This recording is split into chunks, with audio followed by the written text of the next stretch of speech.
I know for you and I, James, with our combined total of, upwards of £7 million in e-commerce sales now, we can both safely say that the way to find UK dropshipping suppliers who want to work with you is... If you're still searching for suppliers on AliExpress or wholesale directories, you're missing. And once you start looking there, you will have an unlimited supply of UK dropshipping suppliers. Because finding great suppliers isn't about luck, it's about knowing where to look. Most people get ignored by UK suppliers because they make one crucial mistake. And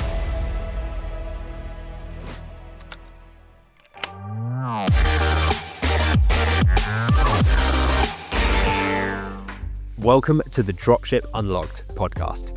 I'm Lewis Smith, the founder of Dropship Unlocked, and with me is our client success coach, James Eardley. Now, when we're not recording podcast episodes or running our own e-commerce businesses, you'll find us helping aspiring entrepreneurs launch their own high-ticket dropshipping stores. So if you're ready to build your own 6 or even 7-figure online business, then head over to dropshipunlocked.com/start. Now, sit back, relax, and let's unlock your potential with the Dropship Unlocked podcast. If you're looking to start a high-ticket e-commerce business in the UK, one of the biggest hurdles you'll face early on is how do I find suppliers? And more importantly, how do I get them to say yes? So today, that's exactly what we're going to cover. We're going to answer that question once and for all. So Lewis, let's start at the beginning. What kind of suppliers do we actually want to work with here in the UK and why? Sure. So we personally, with our home turf advantage model, which is our trademarked model for e-commerce that's proven and has been used now by thousands of our members, we work with high quality, brand direct UK suppliers. And so there's a reason why that matters. It's because they already hold stock of the items in the UK. Now, this is beneficial to us as retailers, as e-commerce sellers, for a couple of different reasons. First, fast delivery. That means that you can get a much better customer experience. There's no issues with people waiting for their orders. They order and they can get the item usually the next day, if not a couple of working days, versus, it might be 6 weeks to have it shipped in if you were ordering from and working with suppliers abroad. The other reason is that the admin and the cost is so much less in that you don't have to deal with things like border customs issues and paying import duty. That's already been done by your supplier because they have the items on the shelves of their warehouse here in the UK. So it just means that you can accept a sale and you can send it out the door straight away to a UK supplier, to a UK customer. Remember, there's something like 66 million people in the UK. That's a lot of customers. And if you think about with this type of business, you probably only need one sale per day to hit 10,000 in profit per month. When you're selling, say, a £2,000 item at 30% margin, that's £600 profit per sale.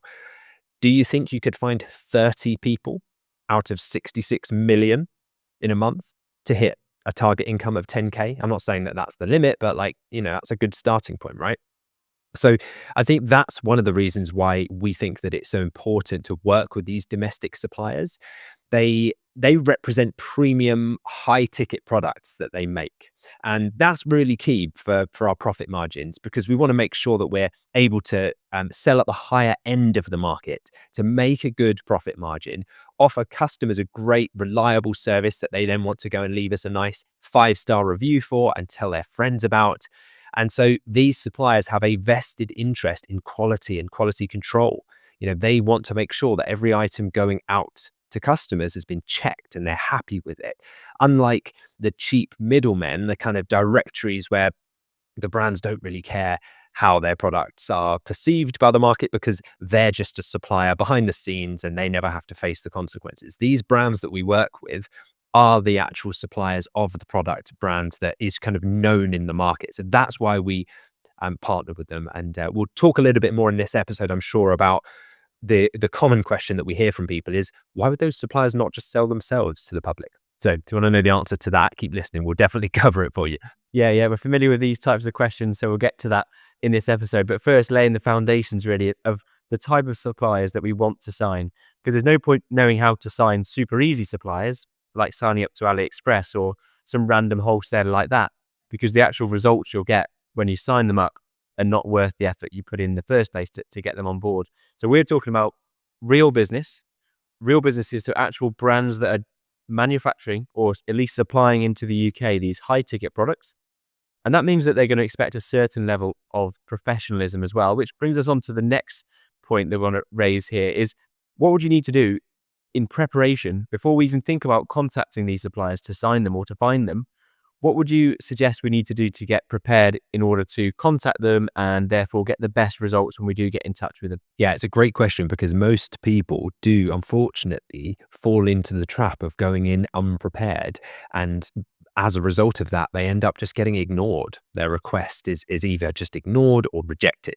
So the first thing you can do to prepare is have your company set up professionally. So there's a reason why in week 1 of our program, we go through the process of helping you set up a UK registered business. Now, I don't just mean the company on Company's House, although that is part of it, but also like a professional email address, a professional phone line so that you can have calls coming through to either yourself or a virtual assistant call answering service.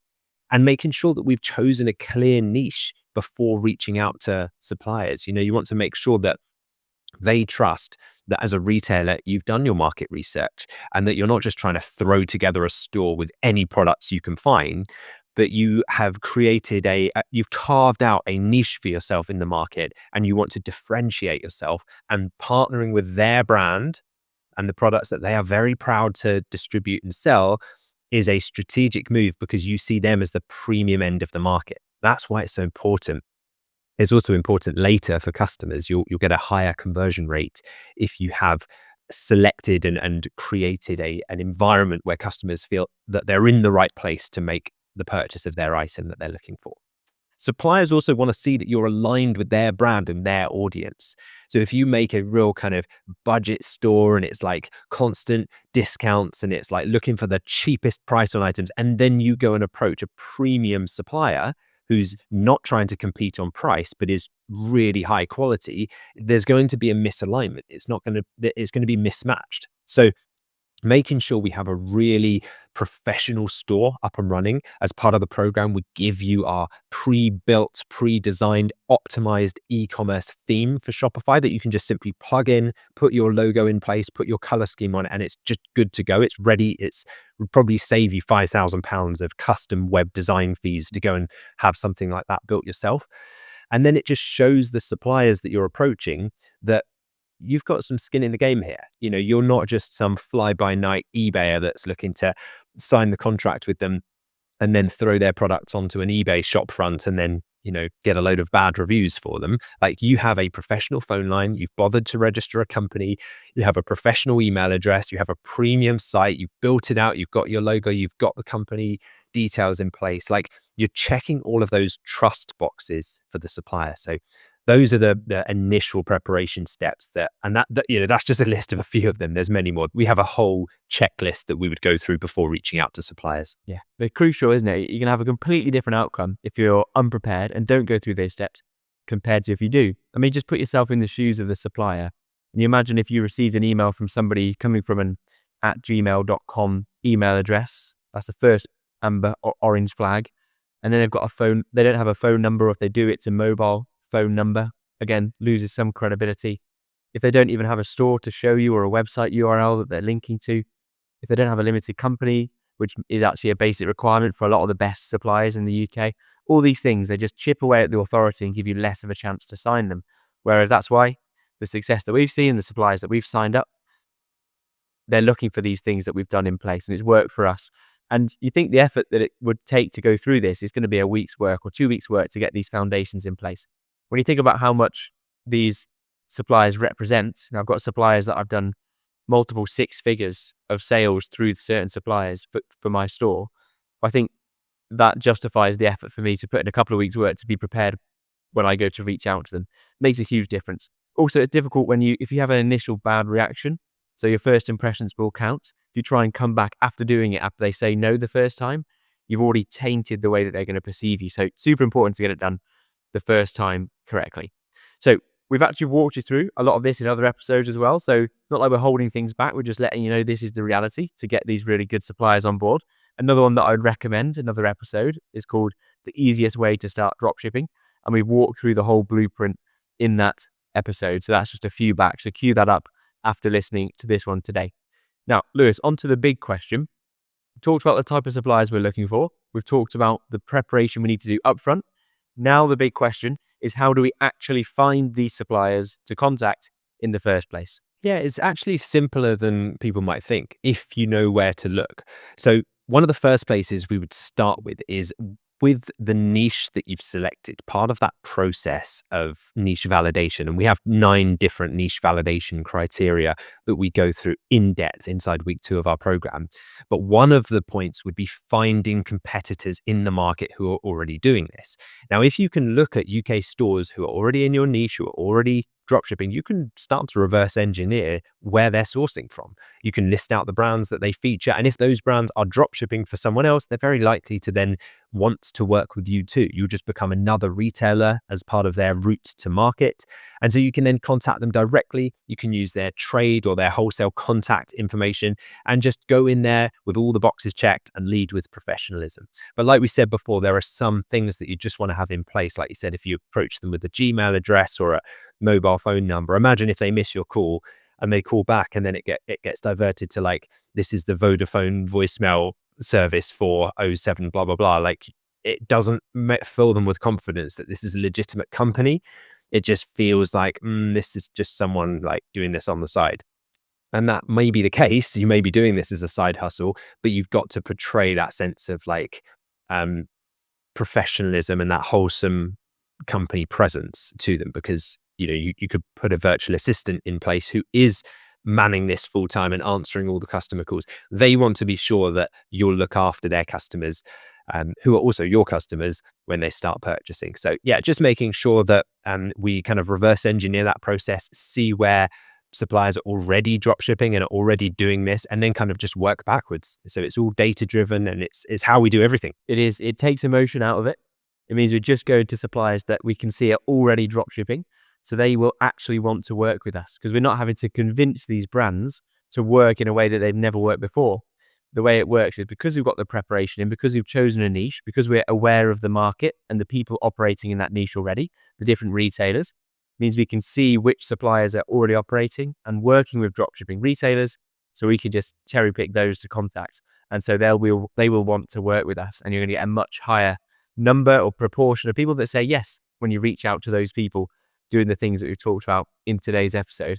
Now, a question that we can almost hear coming back through this recording list from people listening today is that question you mentioned earlier, which is, but why would these high quality suppliers want to sell to us instead of, why aren't they just selling directly to customers themselves? So it's time to answer that question, I think. Yeah, so put yourself in the shoes of a distributor, a supplier, whatever you want to call them. Your job is to manage a warehouse. You have the shelves stacked full of products, and really your focus is just on getting products out the door. Now imagine that even since before the internet existed, you've operated in a way, a route to market, where you have other retailers simply send you money for orders and then you just dispatch them out to customers, right? You're not a professional website builder. You've got no idea how to run ads. You don't even know what SEO means or stands for. It's not your world. If you're a supplier in that situation and a retailer approaches you, i.e. us, you listening to this, approaches you as a supplier and they say, hey, would it be okay if I just start giving you money and then you just send out products as and when? That's a pretty good proposition. Like, it's hard for them to turn that down in that situation. Now, of course, the entrepreneurial minded amongst us are like, well, why wouldn't they be doing it themselves? Why wouldn't they run a service and outsource to a VA and have ads running? Like, it's just sometimes it's so beyond them, and they don't want the hassle of like building a business from scratch that does that. So instead, they just focus on good quality products being shipped out, dealing with it, and they're almost just like a logistics provider. Like, they focus on either manufacturing or importing the goods, having it in their UK distribution center, and then you just sending the money to send the items out. They have bulk relationships or like trade relationships with the couriers as well, to get like much preferential rates based on the volume of shipping that they're doing, because they could be sending out hundreds of orders a day. And so when a new retailer comes to them and says, hey, can we start working with you as well? If you think, well, they're thinking, oh, well, the other retailers that I have all send me hundreds of thousands of pounds worth of orders per month.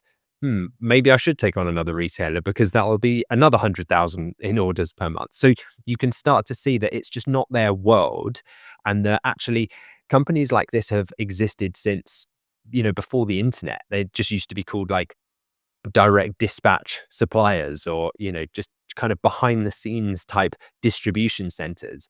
So yeah, I think it's very clear that it's a great proposition for them. You're just plugging into their existing route to market. They have relationships with retailers that do this already across the country, and you are just becoming one more of those. And it's a no-brainer for them when they see that you're going to be expanding the market. So because we're running ads for the products that they sell, it means that their products are going to appear on the search terms because we're running ads to those search terms, and we're making sure that their products appear. So when you put it in those terms, suppliers have got targets at the end of the day, and if you can make it clear that you're going to help them hit their targets, then they'll want to work with you, especially if you've done all the preparation that we've talked about on today's episode. So we've covered the type of suppliers that we're looking for. We've talked about how to prepare for when we contact them, and then we've talked about how exactly to find them. Anything else that you don't want to leave out, Lewis, and leave people with when they're listening to you today about how to find these high ticket suppliers that actually want to work with us? Yeah, I think just follow the process that we lay out. Keep it simple. Make sure it's professional. Make sure you've got all of those checkboxes that we give in our pre-store launch checklist in our program checked to ensure that you're not going to go in there and contact someone before you've got one of these trust signals in place and potentially end up burning a bridge that you can't then repair later. And don't take silence personally. Sometimes even with all the right things done, a supplier might not get back to you straight away. And you might be sitting there tearing your hair out thinking like, oh, is it something I said? Did I do something wrong? And it turns out the managing director was on holiday for 2 weeks. It's not personal. Like, they're just busy people. They've got retailers contacting them quite frequently. So we're just making sure we bring our name to the top of that pile and give them no reason not to say yes to us. Reaching out to suppliers does eventually just become a numbers game. But once you land the right partners, it just changes everything. And you can start to become the supplier's favorite retailer in that you send them the most sales out of any of the retailers using the strategies that we teach in week 5, like you mentioned, James, of running Google and Meta ads to their product. They start to be like, how are you sending us so many orders? Like, how is this happening? And that's where you realize, or they realize, the benefit of the partnership that they've created with you, and how actually you're now bringing a lot more to the table than perhaps they first thought you could. So if you're ready to do this and start putting this into action, and you want to build your own business and your own store, find real UK suppliers, and start to launch a profitable online business, the best place to start is to head over to dropshipunlocked.com/start. Are you enjoying the podcast? We'd love to hear from you. Leave a comment or a review and we might feature it in an upcoming episode. And for detailed show notes and resources, visit dropshipunlocked.com/podcast. If you found value in any episode of this podcast, please could you take just 10 seconds to leave us a quick 5-star review on your favorite podcast app? It helps us more than you can imagine. And who knows, you might just hear your comments read out on the show. Thanks for being a part of our community. Your support helps us keep delivering new episodes to you every week. Now, let's answer a question that we've had in from a listener of the podcast. So I'm going to put that question to you now, Lewis. Before I do, I'm just going to remind everyone listening, if you have a question that's come up in your mind while listening to today's episode, simply comment beneath the YouTube video version of this episode, and we will answer it in the comments, and we may feature it on an upcoming episode.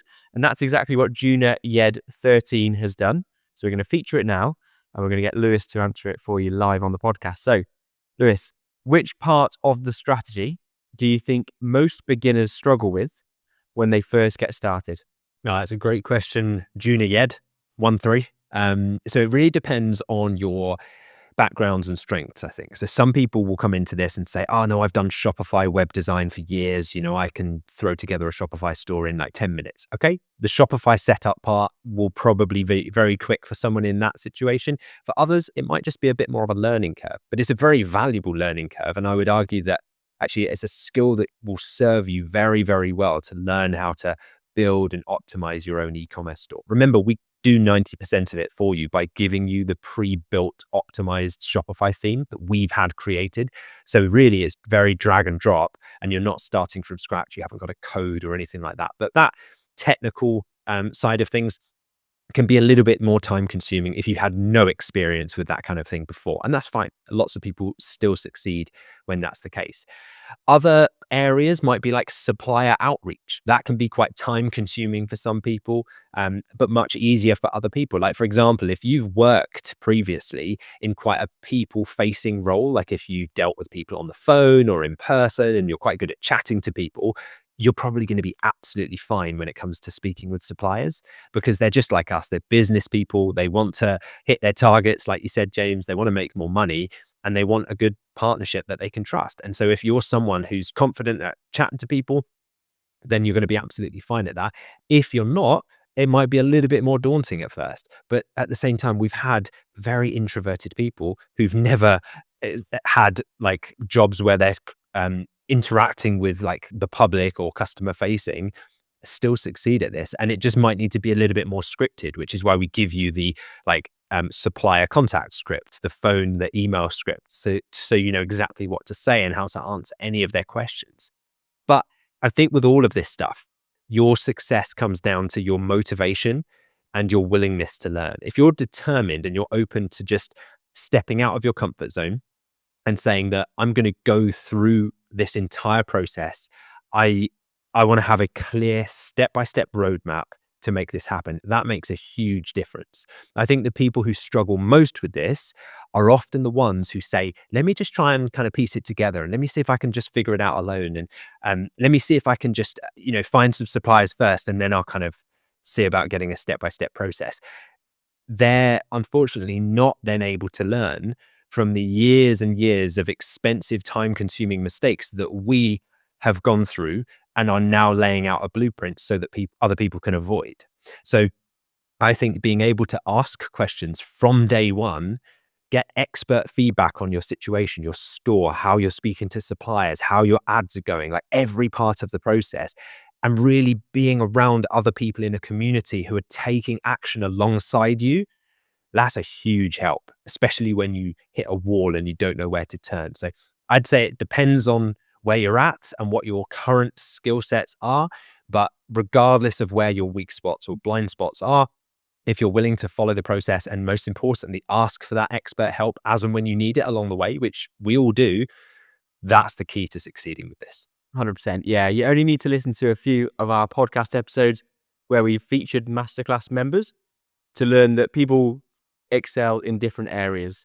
And then so when they need some more support in certain areas, they've got people around them to push them on, show them the right way to go, and also provide that emotional support when things are tough and challenging. So don't hold yourself back. If you're fearful for any part of the program, any part of building a business, that's just you getting outside of your comfort zone. It's inevitable to get to the success that you've got in mind. So great question. And as well as your question, you also left some nice comments as well on a recent episode. So we thought we'd feature that as well. So thank you to JuniorYed13 for the YouTube comment where you said, amazing strategies. I can't wait to try these. Amazing. Thank you so much for your review. We really appreciate it. If you found value in today's episode, we'd really appreciate it if you could leave us a review. It only takes a few seconds, but it means the world to us. It just helps us keep this podcast going. So we're always looking to hear your thoughts, and we might even be able to feature your review in our next episode. Thank you for joining us on this episode of the Dropship Unlocked podcast. We hope you are leaving with new insights and inspiration to fuel your entrepreneurial journey. To kickstart your e-commerce business, head over to dropshipunlocked.com/start. It's the perfect place to start and get access to resources that will help you build your business from the ground up. And don't forget to hit that subscribe button for more episodes packed with strategies, tips, and success stories. Plus, if you enjoyed this episode today, a 5-star review would mean the world to us, and you might even get a shout out on the next episode. Thank you for choosing to spend your time with us today. We can't wait to bring you more insights on the next episode of the Dropship Unlocked podcast.